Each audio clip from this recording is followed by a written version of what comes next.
European വൻകരയിൽ ഇന്നു മുതൽ കാൽപന്തിന്റെ ആരവം. ഫുട്ബോൾ ഗ്യാലറികൾക്ക് ആവേശമായ ലാലിഗ ഫുട്ബോൾ ടൂർണമെന്റിനും പ്രീമിയർ ലീഗിനും ഇന്ന് തുടക്കമാകും.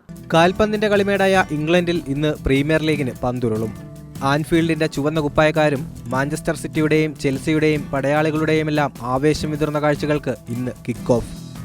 നിലവിലെ ചാമ്പ്യന്മാരായ ലിവർപൂളും ബോൺമത്തും തമ്മിൽ രാത്രി 12:30 ആദ്യ മത്സരം. സൂപ്പർ താരം മുഹമ്മദ് സാലയ്ക്കൊപ്പം ഇത്തവണ ഫ്ലോറിയൻ വിറ്റ്സ് കൂടിച്ചേരുന്നതോടെ ചിങ്കുപ്പായക്കാർക്ക് കരുത്തുകൂടും. മാഞ്ചസ്റ്റർ സിറ്റിയെ ഇത്തവണയും വലയ്ക്കുന്നത് മധ്യനിര മാന്ത്രികൻ റോഡ്രിയുടെ പരുക്കാണ്. ആഴ്സണൽ, ചെൽസി, മാഞ്ചസ്റ്റർ യുണൈറ്റഡ് എന്നിവരെല്ലാം പ്രീമിയർ ലീഗിലെ രാജാക്കന്മാരാകാൻ ഒരുങ്ങിക്കഴിഞ്ഞു. അതേസമയം കാർ അപകടത്തിൽ മരിച്ച ലിവർപൂളിന്റെ പോർച്ചുഗൽ താരം ഡിയോഗോ ജോട്ടോയ്ക്ക് ആദരമൊരുക്കിയായിരിക്കും പ്രീമിയർ ലീഗിൽ മത്സരങ്ങൾ ആരംഭിക്കുക. ആദ്യ റൗണ്ട് മത്സരങ്ങൾ ആരംഭിക്കും മുൻപ് ഇരു ടീമുകളും ഒരു നിമിഷം മൗനമാചരിക്കും. താരങ്ങൾ കറുത്ത ആംബാൻഡ് അണിഞ്ഞായിരിക്കും മത്സരങ്ങൾക്ക് ഇറങ്ങുക.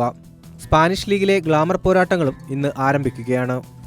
ലാമിൻ യമാൽ, ലെവൻഡോസ്കി, റഫീനിയ ത്രയമാണ് ബാഴ്സലോണയുടെ കിരീട പ്രതീക്ഷകൾക്ക് ചിറകു നൽകുന്നത്. റഷ്ഫോർഡിന്റെ വരവാണ് മധ്യനിരയ്ക്ക് കരുത്തു പകരുന്നതും. റയൽ മാഡ്രിഡിന്റെ വെള്ളക്കുപ്പായത്തിൽ കിലിയൻ എംബാപ്പയും വിനീഷ്യസ് ജൂനിയറും പകരുന്ന ആവേശം ചെറുതൊന്നുമല്ല. മധ്യനിര നിയന്ത്രിക്കാൻ ജൂഡ് ബെല്ലിംഗ്ഹാമും പ്രതിരോധപടനായി ആന്റോണിയോ റൂഡിഗറും ഉള്ളതിനാൽ റയൽ മാഡ്രിഡിന്റെ പോരാട്ടങ്ങളിലും ആവേശം കൂടുകയാണ്. Sports desk, Kairali news.